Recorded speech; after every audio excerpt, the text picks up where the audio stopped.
Last time on آخری معجزہ. پوری طرح سے مختلف لفظ ہے. عربی زبان کا قرآن ایک معنی میں یوز کر رہا ہے اور باقی ساری عربی کی کتابیں آج کل کسی اور معنی میں یوز کر رہی ہیں، اور اس طرح کی سینکڑوں مثالیں ہیں. اسی لیے اگر پرانا محاورہ سمجھ نہ آئے اور آپ عربی بہترین بول لو، اس کا پھر بھی یہ مطلب نہیں ہوگا کہ آپ کو قرآن سمجھ میں آ گیا. جس طرح آپ اچھی بھلی اردو بھی بول لو، اس کا مطلب یہ نہیں ہے کہ غالب یا اقبال یا 200 سال پرانی کوئی تالیف آپ کو سمجھ میں آ جائے گی. تو یہ کچھ انٹروڈکٹری بات میں آپ سے کرنا چاہ رہا تھا. کل بڑے خوبصورت محاورے پڑھیں گے انشاءاللہ.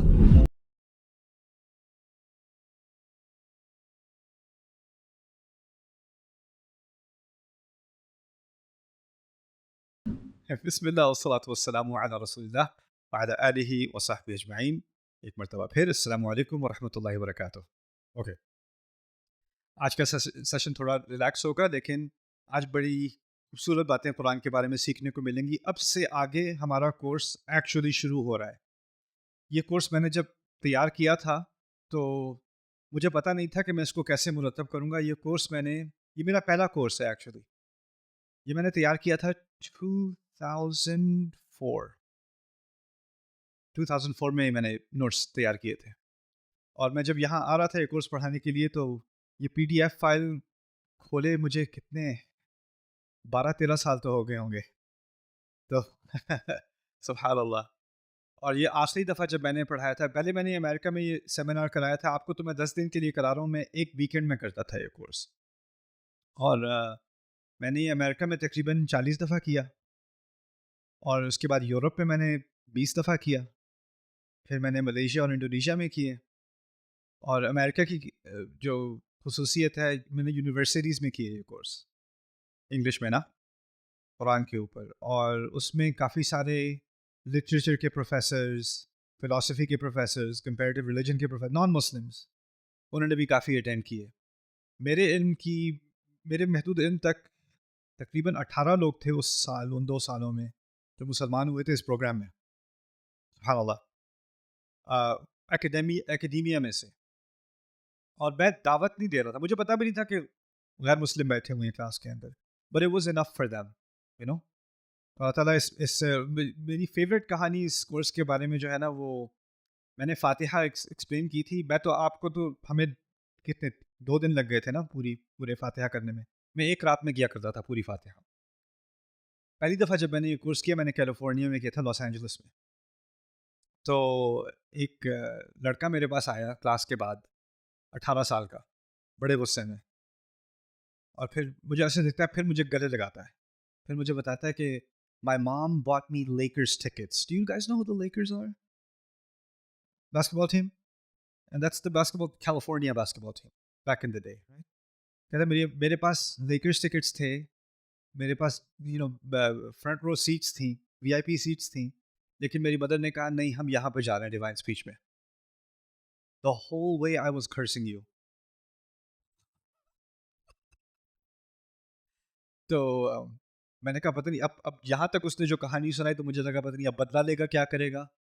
تو کہتا ہے but you know I heard this tonight. Today is I'm 18 years old. Today is the first day I know why I'm Muslim. That's what he told me. So that made me really happy. کہ یہ experience بھی ہوتا ہے لوگوں کا. ہم مسلمان family کے حساب سے تو ہیں، مسلمان گھرانوں میں پیدا ہوئے ہیں، لیکن شعوری طور پہ مسلمان ہونا ایک اور چیز ہوتی ہے، رائٹ. تو میری امید ہے کہ انشاءاللہ اس کے بعد آپ کو بھی ایک نیا کنیکشن فیل ہوگا قرآن کے ساتھ. چلیں محاوروں کے بارے میں بات کرتے ہیں. اس کا نام ہے سیکشن 2. سیکشن 1 تھا فاتحہ، سیکشن 2 ہم شروع کر رہے ہیں. اس میں ہم 8 مثالیں کریں گے، یعنی 8 مثالیں چنی ہیں. پہلی مثال ہوگی آنکھوں کی ٹھنڈک. آنکھوں کی ٹھنڈک ایسا محاورہ ہے جو ہم اردو میں بھی یوز کرتے ہیں نا، آپ لوگ بھی استعمال کرتے ہیں، میری آنکھوں کی ٹھنڈک. لیکن یہ محاورہ اصل میں قرۃ اعین، یہ قرآن کا ایک محاورہ ہے، اور قرآن سے پہلے یہ عرب استعمال کرتے تھے، اور عرب کے اس کے 2 استعمال تھے. میں دونوں پہلے استعمال سمجھا دوں، پھر قرآن کی طرف دیکھتے ہیں قرآن نے اس کو کیسے یوز کیا ہے. پہلا اس کا استعمال تھا دعا کسی کے لیے کرنا اور دعا کسی کے خلاف کرنا، یعنی اچھی دعا کرنا اور بد دعا دینا. بد دعا دینے کے لیے کہتے تھے اللہ تیری آنکھیں گرم کرے، اسخن اللہ عینک، اللہ تیری آنکھیں گرم کرے. یہ اس کے لیے بد دعا ہوتی تھی. اور کسی کے لیے دعا کرنی ہوتی تھی تو اقر اللہ عینک، اللہ تیری آنکھیں ٹھنڈی کرے. اور دونوں سے مراد رونا تھا. کہتے تھے جس طرح ہم کہتے ہیں نا خوشی کے آنسو اور غم کے آنسو، ان کے ہاں تھا کہ جو خوشی کے آنسو ہوتے ہیں وہ آنکھیں ٹھنڈی کرتے ہیں، اور جو غم کے آنسو ہوتے ہیں وہ آنکھیں گرم کرتے ہیں. تو اصل میں آنکھوں کی ٹھنڈک سے مراد تھا ایسی خوشی جو آپ کو رلا دے. خوشی سے انسان رونا شروع ہو جائے اس کو کہا جاتا ہے آنکھوں کی ٹھنڈک عربی میں. اس کی میں چھوٹی سی مثال دیتا ہوں. ایئرپورٹ پہ جاتے ہیں، کوئی ماں جو ہے وہ اپنے بیٹے کو ریسیو کر رہی ہے. بیٹا باہر گیا ہوا تھا کسی جاب پہ یا بزنس پہ گیا ہوا تھا، 2 سال نہیں دیکھا اس نے اپنی ماں کو، اور وہ ایئرپورٹ پہ اس کا ارائیولس پہ انتظار کر رہی ہے. اور اسی ایئرپورٹ پہ ایک اور ماں ہے، وہ اپنے بیٹے کو الوداع کہہ رہی ہے. اور جو وہ دونوں ایک دوسرے کو، ایک ماں اپنے بیٹے کو گلے لگ رہی ہے ملتے ہوئے، اور دوسری ماں بھی اپنے بیٹے کو گلے لگ رہی ہے اس کو خداحافظ کہتے ہوئے. رو دونوں مائیں رہی ہیں، لیکن ان کے رونے میں فرق ہے کہ نہیں؟ جو ریسیو کر رہی ہے، جو خوش آمدید کر رہی ہے اپنے بیٹے کو، اس کی آنکھیں گرم ہیں یا ٹھنڈ ہیں؟ ہاں، اس کی آنکھیں ٹھنڈ ہیں. اور جو خداحافظ کہہ رہی ہے اس کی آنکھیں گرم ہیں. تو یہ فرق ہے ان دونوں کا. یہ پہلا فرق ہے. یعنی ایسی خوشی، اتنی خوشی ملے مجھے کہ میری آنکھیں رونے پر آ جائیں. یہ ہے قرۃ اعین. دوسرا اس کا استعمال ہوتا تھا کہ عرب جو ہے نا وہ صحرا میں بہت سفر کرتے تھے. صحرا کی زندگی تھی ان کی، اور صحرا میں جب سفر کرتے تھے تو آپ نے دیکھا ہوگا کہ وہ پگڑی ان کے ہاں عام ہے. ٹربن جو وہ پہنتے ہیں نا وہ عام ہے. وہ اس کے مقاصد ہیں. اصل میں اس کے مقاصد میں سے ایک مقصد یہ ہے کہ جب ہوا تیز چلتی ہے نا تو ریت بھی ساتھ اٹھتی ہے، اور وہ منہ میں جاتی ہے، ناک میں جاتی ہے، آنکھوں پہ لگتی ہے. تو وہ اپنی جو پکڑی ہے اس سے وہ اپنی شکل کو ڈھک لیتے تھے. تو جس چیز کو ہم آج کل نقاب کہتے ہیں نا، نقاب، یہ اصل میں عرب مرد اور عورتیں دونوں استعمال کرتے تھے. خاص کر جب آندھیاں وغیرہ ہوتی تھی نا تو تقریباً ایک ہی طرح کے لگتے تھے. وہ اپنی شکل کو پوری طرح ڈھک لیتے تھے. ٹھیک ہے. لیکن کبھی کبھار جب آندھی اتنی تیز ہوتی تھی کہ بلکہ ان کو تقریباً آنکھیں کور کرنی پڑتی تھی، لیکن اگر پوری طرح کور کر دیں تو پتہ نہیں چلے گا جا کہاں رہے ہیں. تو باقی شکل تو بچ گئی، عذاب کس پہ آ رہا ہے؟ آنکھوں پہ. اور کہیں مشکل سے جا کے طوفان کے دوران کوئی غار مل گیا، کوئی بڑی چٹان مل گئی، اس کے سائے میں جا کے تھوڑی دیر ذرا آرام مل گیا آنکھوں کو، تو وہ آنکھوں سے ریت نکال لی اور تھوڑی آنکھوں کو ریلیف ملی. اس کو کہتے تھے قرۃ اعین. یعنی جب آنکھیں طوفان میں ریت کی وجہ سے ان پر عذاب آ رہا ہے تو وہ گرم ہو رہی ہیں، وہ پک رہی ہیں. اور جب وہ غار میں پہنچ گیا یا کہیں پناہ لے لی اور آنکھوں کو اب تکلیف نہیں ہو رہی تو اس کو کہا جاتا تھا قرۃ اعین. یعنی مصیبت سے نکل کر، یعنی آپ جو ہے وہ کسی پناہ میں آ گئے. یہ 2 معنی ہیں قرۃ اعین کے، آنکھوں کی ٹھنڈک کے. اب دیکھتے ہیں قرآن نے اس کو کیسے استعمال کیا. والذین یقولون ربنا هب لنا من ازواجنا وذریاتنا قرۃ اعین وجعلنا للمتقین اماما. سورۃ الفرقان میں اللہ تعالیٰ نے ہمیں دعا سکھائی ہے. وہ لوگ جو کہتے ہیں کہ ہمارے رب ہمیں اپنی اولاد میں سے اور اپنے ازواج میں سے، یعنی شوہر اور بیوی میں سے اور اپنی اولاد میں سے آنکھوں کی ٹھنڈک دے. اس کا ہم ترجمہ کرتے ہیں آنکھوں کی ٹھنڈک.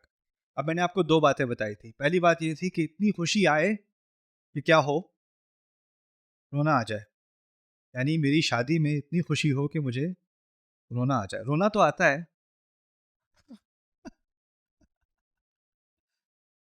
بڑی عجیب دعا ہے. کیونکہ کچھ دوست بھی ہوتے ہیں، شادی ہونے لگتی ہے تو کہتے ہیں یار چلو کوئی بات نہیں، نہیں تمہیں ڈراؤں گا نہیں میں، کوئی بات نہیں، تمہاری ڈفرینٹ ہوگی. ہر ایک کے دماغ میں ہوتا ہے شادی کے ساتھ ڈپریشن ہوتی ہے، لڑائیاں ہوتی ہیں، ایک دوسرے کی مس انڈرسٹینڈنگ ہوتی ہے، صبر نہیں ہوتا. پہلے بہت اچھے لگتے تھے اب بہت برے لگتے ہیں. تم تو کوئی اور ہی نکلے، تم تو وہ تھے ہی نہیں، تم تو وہ تھی ہی نہیں.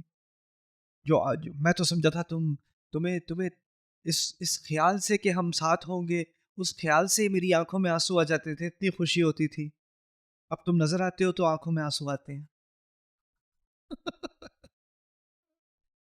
اس دعا کی ضرورت ہے، اسی لیے یہ دعا کہی گئی ہے. کیونکہ شادی میں آنکھوں کی ٹھنڈک جلدی غائب ہو جاتی ہے. اسی لیے کہا ہے حب لنا من ازواجنا وذریاتنا قرۃ اعین.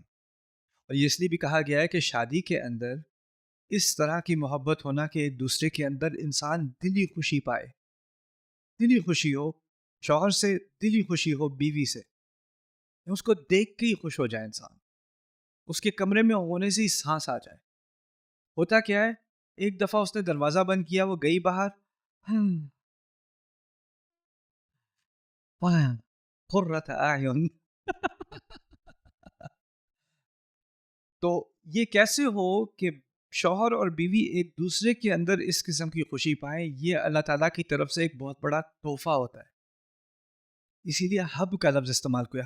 حب نکلا ہے ہبا سے, اور ہبا عربی میں کہتے ہیں تحفے کو. حب لنا من وہبا, ہمیں ایک تحفہ دیجیے اللہ تعالیٰ. یہ بھی نہیں کہا ہمیں دیجیے, کہا تحفہ دیجیے. اب باقی چیزوں کے لیے ہم کہتے ہیں آتینا فی الدنیا حسنہ, یہ نہیں کہتے حب لنا فی الدنیا حسنہ, دیجیے. لیکن یہاں دینے کے لیے بھی ایک خاص دینا. کیسا دینا؟ تحفہ. یعنی یہ ایسا تو ایسی نعمت ہے جو باقی نعمتوں کے مقابلے میں بہت بڑا تحفہ ہے. اولاد کے اندر اور بیوی اور شوہر کے اندر اللہ تعالیٰ آنکھوں کی ٹھنڈک دے. دوسری بات کیا ہے کہ اس طرح سے مثال دی جا رہی ہے بہت مختصر الفاظ میں کہ باہر کی جو دنیا ہے نا وہ ایک طوفان ہے. باہر آپ جاؤ تو آپ کو ہر طرح کی مشکلات اور خطروں کا سامنا کرنا ہے, اور جیسے ہی آپ گھر کے اندر آؤ گے نا, آپ اپنے شوہر کے پاس آؤ یا اپنے بیوی کے پاس آؤ, تو اب آپ پناہ میں آ گئے. اب آپ کی آنکھوں پر گرمی نہیں لگ رہی, اب آپ کی آنکھیں فائنلی ٹھنڈک میں ہیں, اب آپ پر امان میں ہیں, آپ بالکل حفظ و امان میں ہیں, آپ یو کمپلیٹلی سیف. یہ مقصد ہے کہنے کا. اب ہوتا کیا ہے کہ لڑائیاں ہو رہی ہیں گھر میں, طوفان باہر نہیں ہے, طوفان کہاں ہے؟ اندر. اور طوفان سے بچنے کے لیے کیا کرتے ہیں؟ میں جا رہا ہوں. وہ باہر جا کے آنکھوں کی ٹھنڈک ملتی ہے, اور اندر جانے سے پہلے انا للہ و انا الیہ راجعون, اور پھر دروازے کے اندر یا ایک بڑی سانس لے کے پھر بیل بجائی. یہ بتائے اب جو سکون تھا وہ ختم ہونے والا ہے. اسی لیے یہ دعا اہم ہے.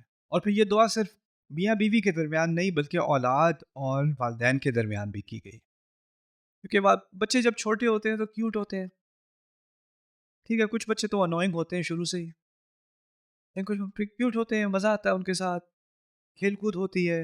ایک عمر ہوتی ہے جب وہ آپ کی ساری باتیں سنتے ہیں, پھر ان کی ایک عمر آتی ہے کہ وہ بس آگے سے جواب دینا شروع کر دیتے ہیں, ان کی اپنی ایک پرسنالٹی نکل آتی ہے. تم تو پورے انسان بن گئے ہو, تمہاری تو اپنی سوچ ہے, اپنی رائے ہے, اپنے اوپینینس ہیں. اور پھر والدین کو پینک ہوتا ہے, تو میری باتیں نہیں مانتے, یہ تو آگے سے جواب دیتے ہیں, اس کی اپنی رائے کیوں ہے, یہ پورا انسان کیوں بن رہا ہے, روبوٹ کیوں نہیں بن رہا ہے, یہ جیسے تم چھوٹے تھے تو بہت اچھے تھے. آپ کو کبھی کوئی سننے کو ملے گا چھوٹے تھے تو بہت اچھے تھے, پتہ نہیں تمہیں کیا ہو گیا بھائی. لیکن آپ اگر اس بات کا اندازہ کریں کہ جب انسان بڑھتا ہے نا تو اس کی خود مختاری اور آزادی, ذہنی آزادی بڑھتی ہے, اور اس وقت اختلاف ہونا اصل میں یہ نیچر کا تقاضا ہے, یہ طبیعت کا تقاضا ہے, یہ ہونا ہی تھا اور ایسا ہونا چاہیے. اور اگر ایسا نہ ہو تو پھر اس میں نفسیاتی مرض ہے. اصل میں وہ نیچرل ہے کہ وہ جب ہوگا, جیسے جیسے انسان بڑا ہوگا, لڑکی یا لڑکا بڑے ہوں گے, تو ان کی اپنی رائے بنے گی, ان کے اختلافات ہوں گے, ان کے اپنے جذبات ہوں گے.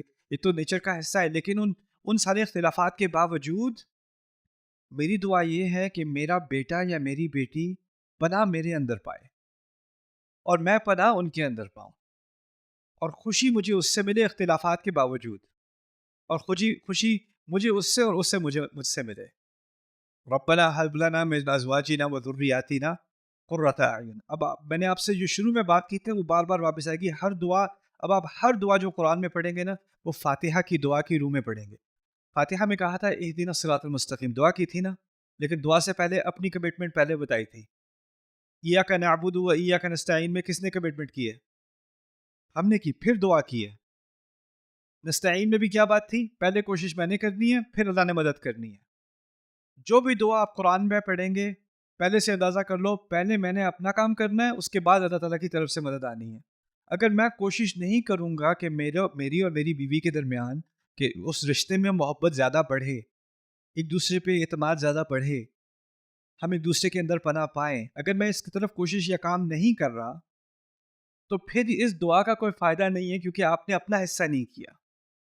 بچوں کے ساتھ تعلقات صرف دعا سے فکس نہیں ہو جائیں گے. آپ کو اگر خود کمیونیکیشن نہیں کرنی ان کے ساتھ آپ نے خود کھل کر بات نہیں کرنی, ان سمجھنا نہیں کہ ان کے جذبات کیا. اور اگر پیرنٹس, آپ کے پیرنٹس کا آپ کے ساتھ اچھا تعلق نہیں ہے. کچھ آپ میں سے جو ہے 30-40 سال کے بھی ہو گئے ہو اور آپ کے والدین کے ساتھ اچھے تعلقات نہیں ہیں.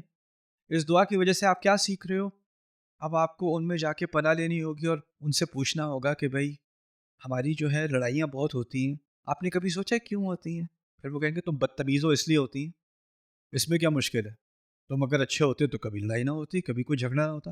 تم کیا سمجھتے ہو جھگڑا ہماری وجہ سے تمہاری وجہ سے ہوتا ہے اور پھر دوبارہ جھگڑا شروع ہو جائے گا, رائٹ؟ تو آپ کو پھر سمجھ نہیں آتا کہ آپ یہ جو کانفلکٹ ہے اس کو ختم کیسے کریں. تو یہ کانفلکٹ ہر ایک کی زندگی میں کسی نہ کسی موڑ پر ہوتا ہے. میرے ساتھ بھی ہوا ہے, میرے پیرنٹس کے ساتھ بھی ہوا ہے. آئی love them.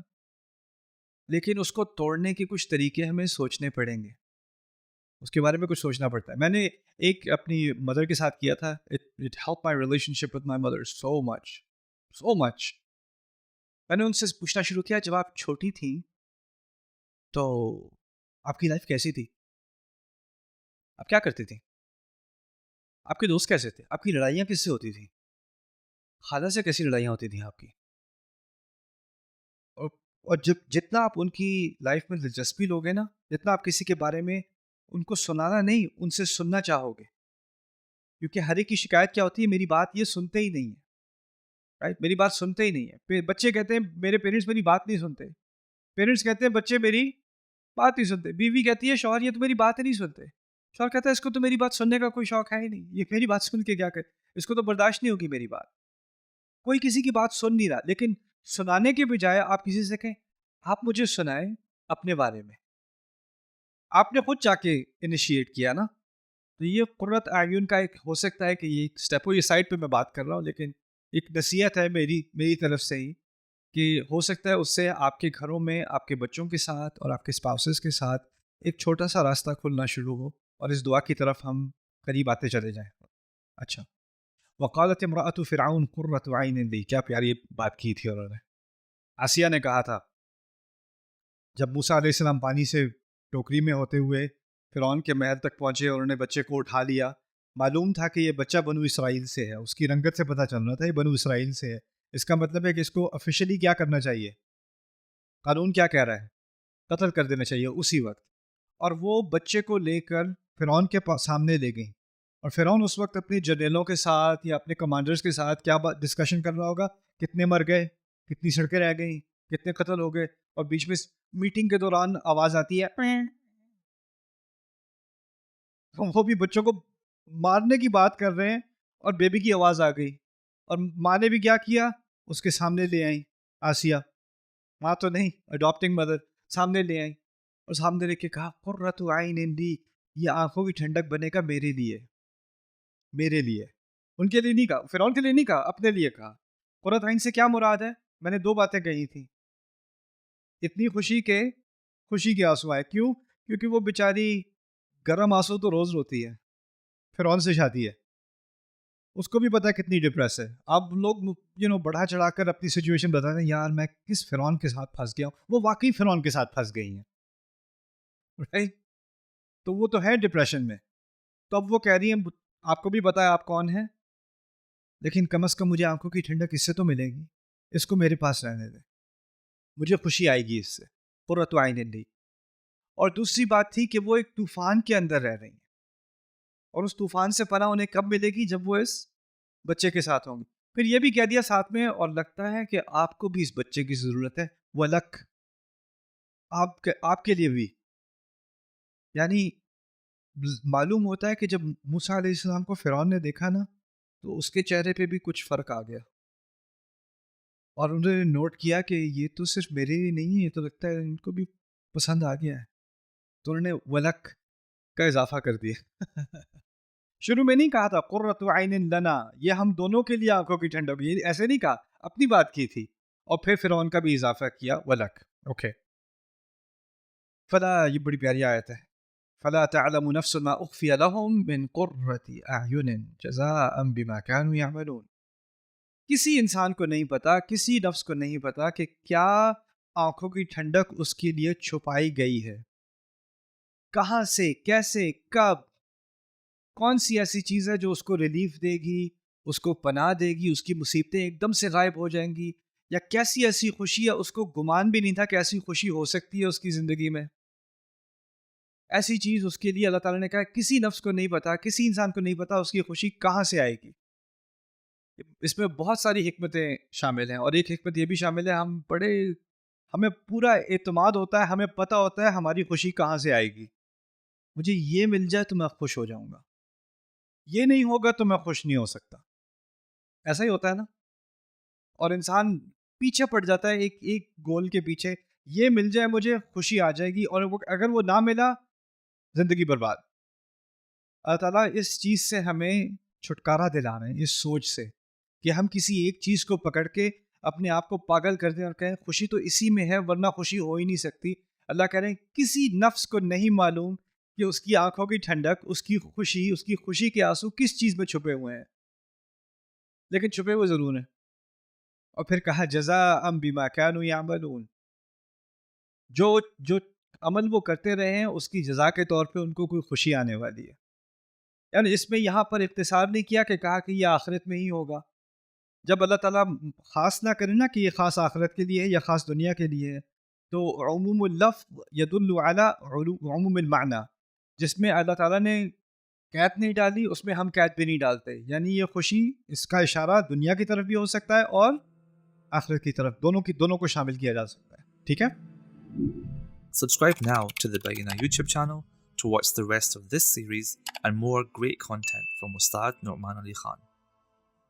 Coming up next time on Akhari Mu'jiza. کوئی آتا ہے رسول صلی اللہ علیہ وسلم کے پاس کہتا ہے ابایعوک علی صلاتین, میں آپ کو بیعت دینے کو تیار ہوں, یعنی مسلمان ہونے کو تیار ہوں, نمازیں میں نے 2 پڑھنی ہیں, 5 نہیں پڑھنی, میں نے 2 پڑھنی ہیں. کیا کریں گے رسول صلی اللہ علیہ وسلم؟ ہم میں سے کوئی ہوتا تو کہتا ہے ان الدین عند اللہ الاسلام, اللہ کے ہاں دین جو ہے نا یہ مکمل اپنے آپ کو آپ نے سرنڈر کرنا ہوتا ہے, اس میں کوئی ڈسکاؤنٹ پروگرام نہیں ہے, کوئی نیگوشیشن نہیں ہے, یا پورے اسلام میں داخل ہو یا دفع ہو جاؤ. رسول صلی اللہ علیہ وسلم نے بیعت لے لی, چلو ٹھیک ہے 2 نمازوں کے لیے.